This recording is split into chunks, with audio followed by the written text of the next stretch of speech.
Eu não quero chorar, mas se acontecer, aconteceu. Eu resolvi fazer esse vídeo porque eu percebi que as pessoas não sabem o que fazer, como lidar com alguém que teve uma perda gestacional. Porque uma perda gestacional é totalmente diferente de um luto normal, mas ainda assim é um luto.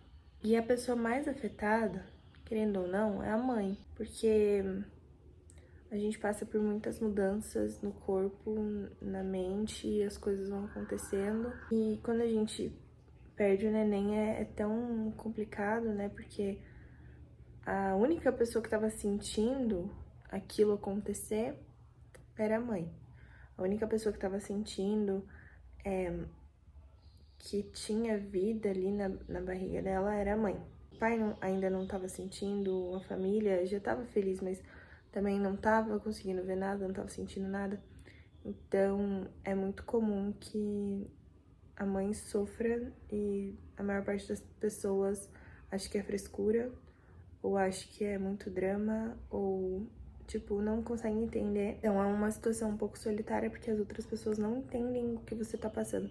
Por mais que essa pessoa conviva com você, entenda, você tenha dito pra ela já desde o início que você tava grávida, enfim, ela não entende o peso e a dor que é isso, principalmente quando você quer muito e você consegue e aí você perde, são várias dores, parece que elas juntam assim. Também eu vim falar porque a maioria das pessoas não sabe o que acontece depois de uma perda gestacional. E não só emocionalmente, mas também o que acontece com o corpo, o que acontece com... Enfim, o que acontece com a mulher, né, que teve uma perda gestacional. Então, eu vim aqui contar um pouco da minha história. E talvez eu chore, tá? No dia 2/4, eu descobri que eu tava grávida. Então, fiquei muito feliz. Na verdade, assim, eu ia fazer uma cirurgia no dia 10, no meu útero. Porque eu tenho toda uma questão, enfim, eu ia fazer cirurgia no dia 10. E pra não fazer, tipo assim, eu teria que fazer um teste de gravidez antes pra ter certeza que eu não tava grávida, enfim, mas assim, eu tinha certeza que eu não tava. E aí, eu fiz um teste, tipo, de bobeira, assim, porque eu tinha um teste aqui sobrando em casa. Eu falei, vou fazer um teste aqui de boa. Provavelmente não tô grávida, com certeza não tô, mas vou fazer. Só que, pra minha surpresa, eu tava grávida, sim. E aí, já deu um riscão, assim, já super grávida, né? E aí, já fiz um outro teste, no mesmo dia, só com o segundo xixi do dia. Também deu 2 riscos enormes, assim, no teste. E daí eu falei, meu Deus, eu acho que é real, né? Tô grávida. Nem deu tempo de eu fazer surpresa pro Ítalo, eu simplesmente contei pra ele, acordei ele e falei, ó o que aconteceu. Enfim, a gente ficou feliz e tal, só que eu fiquei com muito medo de contar. Não sei porquê, pras outras pessoas, que, tipo assim, não contar na internet, né, contar pra pessoas que eu não conheço tanto assim, mas mesmo pra minha mãe, pro meu sogro, fiquei com medo de contar pra essas pessoas, porque...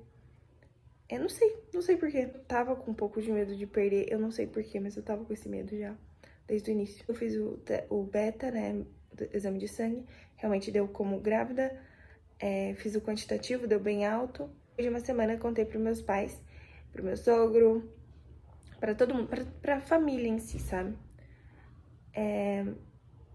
E beleza. Pra algumas pessoas eu não contei, porque eu tava esperando pra contar pessoalmente, enfim. O tempo foi passando e eu tive um sangramento bem grande lá pelo dia 15. E foi meio assustador, assim, porque foi muito sangue e do nada, sabe? Aí fui ao médico 2 vezes. Eu fui no sábado e fui no domingo, porque no sábado me disseram que era anidação, que é um sangue bem pequenininho que sai só pro neném se implantar. Mas na verdade não parecia, porque tava assim, muito sangue. E aí no domingo não parava de sair sangue também, tive um corrimento super estranho. E fui pro médico de volta e nas 2 vezes que eu fui, eu fiz ultrassom e tava tudo certo. Só que na segunda vez que eu fui, eu fiz um outro beta.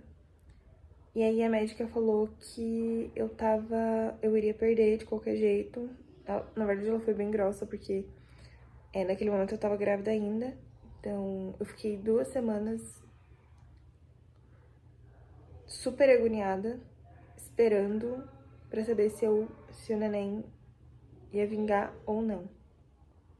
E deu muita agonia isso, porque, enfim, ela foi super grossa, falou que era pra eu desistir dessa ideia, que não ia dar certo, que ela não poderia bater o martelo ainda em relação a isso, porque eu ainda estava grávida, mas que eu ia perder. E foi horrível, porque pense que eu tive essa notícia 2 vezes.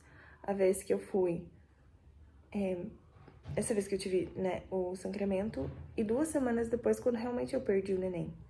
Então, eu não sei se ela quis me proteger de uma possível perda, mas não deu muito certo, porque ela só me deixou muito agoniada por 2 semanas, muito. Então, tudo que eu fazia pensando nisso. Toda vez que eu ia no banheiro, eu ia, meu Deus, tomara que tenha parado de sangrar um pouco, tomara que o meu beta tenha aumentado. Ela me falou isso porque o meu beta estava relativamente baixo. E aí, essas 2 semanas passaram, com muita agonia, muita tristeza, muito... Ui, eu chorava mesmo sem ter perdido o neném, inclusive eu saí de lá chorando muito, né, no dia que ela me falou tudo isso. E, enfim, voltei pra casa e no dia 25 eu resolvi fazer um outro beta. Porque eu falei, cara, se o problema for o beta, eu já vou matar essa dúvida, né, agora. E, tipo assim, se estiver muito baixo, se tiver diminuído ou continuado a mesma coisa que tava 15 dias atrás, eu já entendi que a gravidez foi interrompida, né? Que, sei lá, tive uma perda gestacional. Mas aí eu fiz no dia 25 de volta um beta e tava bem alto, tinha aumentado bastante. Tinha triplicado. Então eu fiquei muito mais tranquila, sabe? E no outro dia eu já ia fazer ultrassom. Então eu falei, nossa, eu acho que tá tudo certo, eu acho que, sei lá, acho que aquela médica deve ter, sei lá, não sei, sabe? Tipo, viu o beta baixo e já relacionou uma coisa com a outra, enfim. Daí no dia seguinte a gente foi pra ultrassom e o médico deu notícia horrível de que a gente tinha perdido o neném e que era pra eu ir na maternidade pra fazer a curetagem o quanto antes. A gente chegou na maternidade e ele falou assim, ó, a gente não faz a curetagem hoje. Inclusive, ele falou que eu poderia esperar 15 dias. Ele falou, você pode esperar 2 semanas pra ver se o teu corpo expulsa, né, enfim, neném e tal. Ou você pode fazer a curetagem. Só que eu decidi fazer a curetagem porque eu imaginei que ficar 15 dias... Eu já fiquei 15 dias sofrendo, angustiada, e eu ficaria mais 15 dias também sofrendo, também angustiada, também passando por um momento muito difícil. Então eu decidi fazer a curetagem, uma espécie de cirurgia, né? Eles rasparam, né? Porque eu decidi fazer e fiz. Eles rasparam tanto o conteúdo que tinha no meu útero, né? E foi rápido, foi assim, não fiquei dias ali, eu fiquei um dia só. Fui fazer a curetagem, cheguei 7 da manhã. Eles me deram um remédio lá começou a fazer efeito lá por 3 horas, 4 da tarde. Isso sem comer, sem tomar água, porque precisa fazer cirurgia, né? Então, eu fiquei um tempão ali esperando o remédio fazer efeito. E quando começou a fazer efeito, eu senti muita, muita, muita dor. Tive febre. Nossa, foi, acho que, a pior dor, assim. Tipo, eu me revirava de tanta dor, porque é um remédio que faz com que o útero tenha contração de parto, né, praticamente. Você tem que expulsar o teu filho do seu útero. Então é muito difícil, porque já é um momento de muita fragilidade emocional e física, porque, como eu comentei, você tá sem comer, você tá lá sozinha num quarto. Graças a Deus, o meu marido tava comigo todo momento. Os meus pais conseguiram ir lá também um pouquinho. Acho que vem um monte de pensamento, tipo, cara, por que isso tá acontecendo? E o que eu tenho que aprender com isso, sabe? Tipo, eu ficava pensando isso o tempo inteiro. O que eu tenho que aprender com isso? Pra mim foi bem difícil esse momento, porque como eu comentei, muita dor física e muitas perguntas, assim. E nisso tudo vem a culpa, sabe? Porque você começa a se culpar por coisas aleatórias, assim.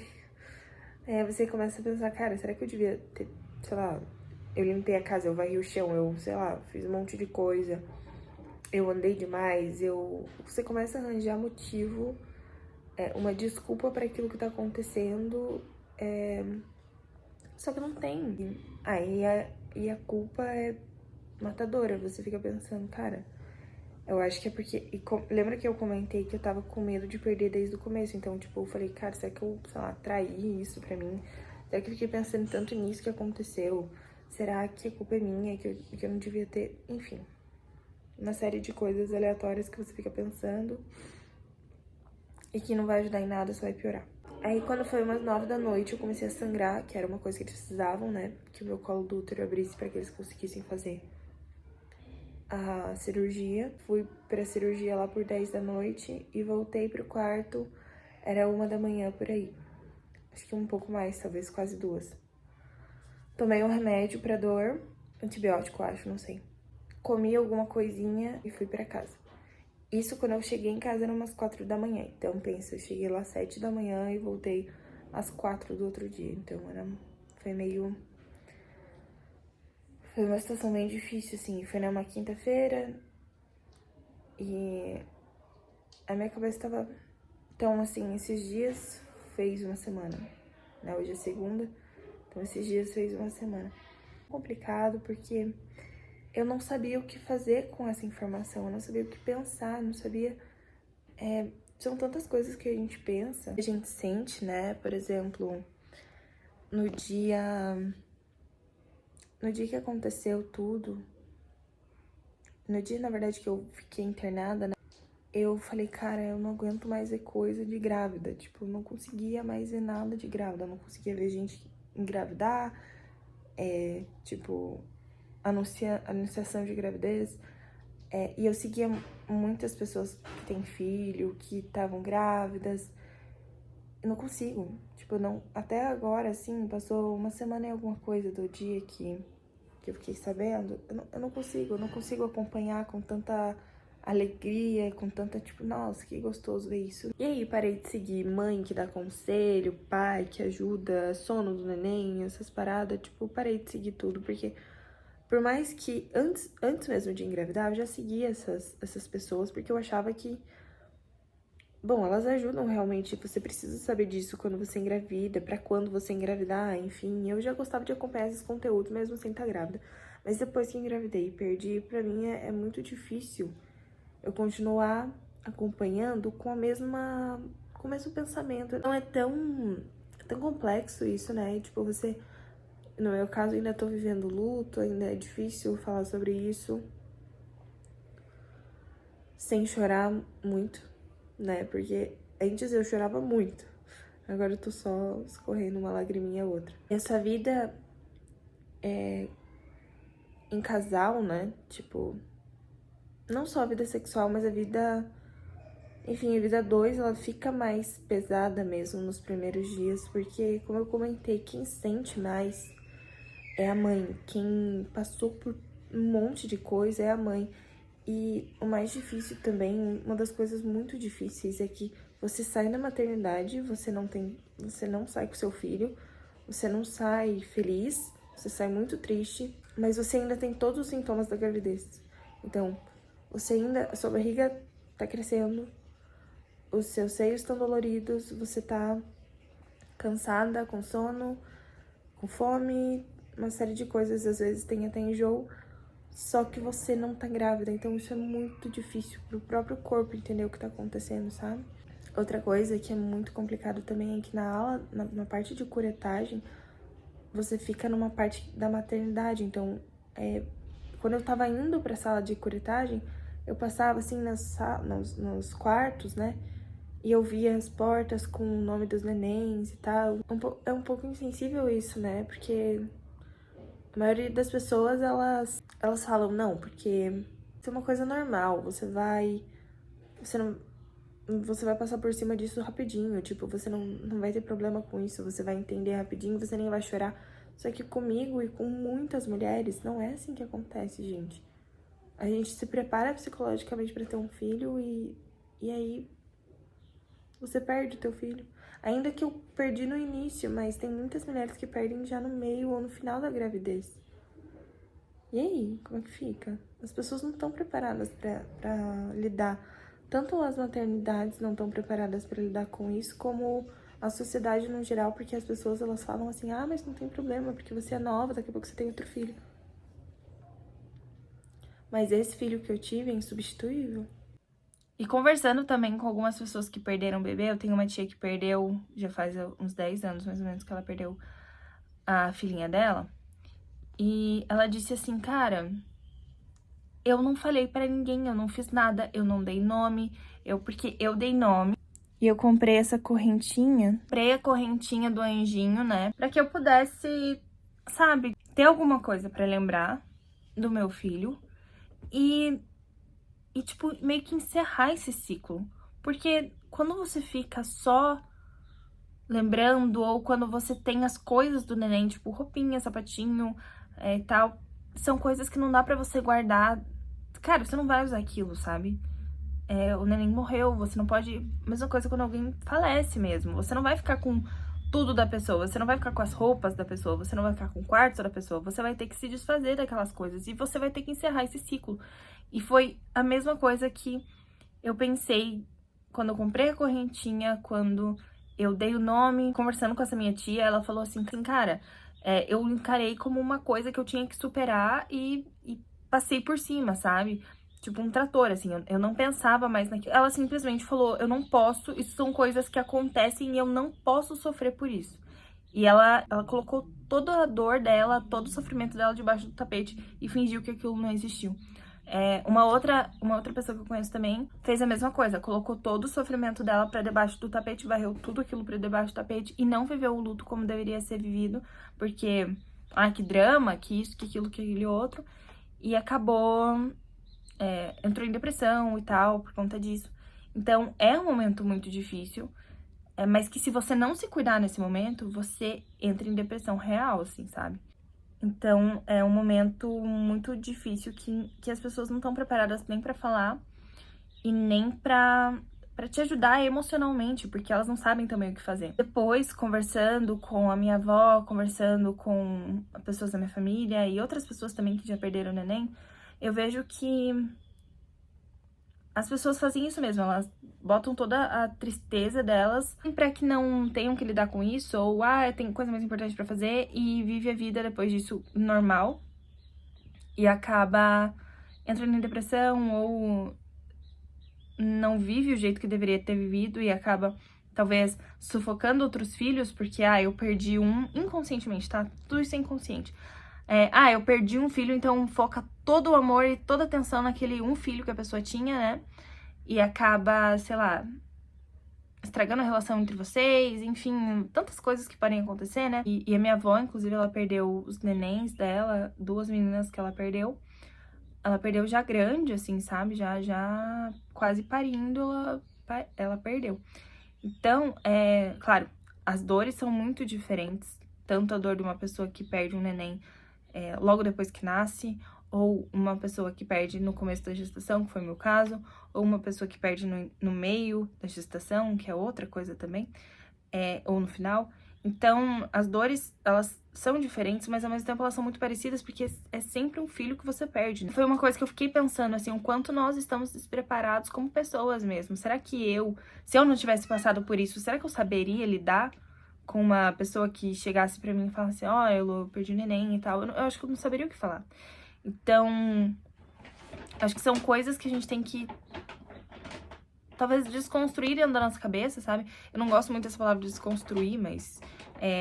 ou construir, talvez, né? Porque talvez a gente não tenha essa vivência. Ou, nossa mãe perdeu um filho, ou nossa tia, nosso amigo, nosso isso, aquilo, outro, mas a gente também não vai atrás e não procura saber o que essa pessoa sentiu, né? Como será que é isso? Logo que eu perdi o neném, assim, eu fui pro Instagram... Não logo, né? No outro dia no hospital, como eu fiquei internada, sei lá, eu entrei no hospital às 7 da manhã e eu saí 4 horas da manhã do outro dia, então eu tive muito tempo pra fazer muita coisa. Eu comecei a pesquisar no próprio Instagram, assim, aborto espontâneo, perda gestacional, hashtag e contas também que falassem sobre isso. Achei muita pouca coisa. Nossa, pouquíssimas coisas, pouquíssimas contas. E as contas que eu achei pareciam contas de mães que perderam seus filhos e fizeram um Instagram, mas acabaram deixando, ou contas... Não havia, por exemplo, um psicólogo que só fale de perda gestacional. Ou uma pessoa que só fale sobre isso, terapeuta, enfim. Então, um post que eu achei, que eu adorei, inclusive eu compartilhei no meu Instagram, foi um post que eu vi uma mulher que falava sobre gravidez, então o perfil dela era todo sobre gravidez, mas tinha um post exclusivo falando sobre perda gestacional e como incluir um neném que acabou não nascendo. Então, esse foi o único post que eu achei que me ajudou, porque foi com ele que eu comprei, foi por causa dele que eu comprei a minha correntinha, foi por causa dele que eu dei um nome, foi por causa dele que, enfim, eu consegui entender um pouco mais dessa parte emocional de como encerrar esse ciclo e como viver esse ciclo, né? Porque a gente também não pode deixar de viver, ignorar os nossos sentimentos, ignorar o que a gente tá sentindo, a nossa tristeza. Isso não vai pra frente, isso não dá certo. Seguir todos os passos, né, desse post, mas eu não achei nada, assim, substancial, uma coisa... Meu Deus, um Instagram inteiro só falando sobre isso. Claro, é uma situação chata, uma situação horrível, ninguém quer falar sobre isso, mas a gente precisa falar sobre isso, porque nenhuma mulher tá livre de passar por isso. Tanto a sua esposa, a sua namorada, a sua mãe, as suas tias, a sua avó, todas essas mulheres, você pode perguntar, com certeza alguma delas vivenciou isso ou conhece alguém que vivenciou, mas ninguém fala sobre isso, né? Então, e ninguém tá livre, até mesmo você, ninguém tá livre de passar por isso, mesmo não sendo a primeira gestação, mesmo sendo a terceira, mesmo sendo a quinta, mesmo sendo qualquer outra gestação, ninguém tá livre. Entender como tratar uma pessoa que passa por isso, porque, gente, é punk. Eu quero que vocês entendam que, bom, eu queria ter vindo aqui com uma notícia super maravilhosa, super boa, dizendo que, graças a Deus, deu tudo certo e tal, mas já que não deu, como que eu posso aprender com isso, o que eu posso aprender com isso, e como eu posso trazer pra vocês aqui meus ensinamentos, né, com tudo isso, porque eu acredito muito nisso, né, que se aconteceu, tem uma razão. E se eu puder compartilhar com vocês de uma forma boa, digamos assim, se eu puder trazer pra vocês aqui a parte boa disso tudo que aconteceu, eu vou gostar, eu vou querer. Desculpa pelo sumiço, agora vocês já sabem por que eu sumi. E eu vou tentar voltar com os vídeos semanais, falando sobre isso e mais 1 milhão de coisas que eu sempre falo por aqui, tá bom? Beijo, obrigada!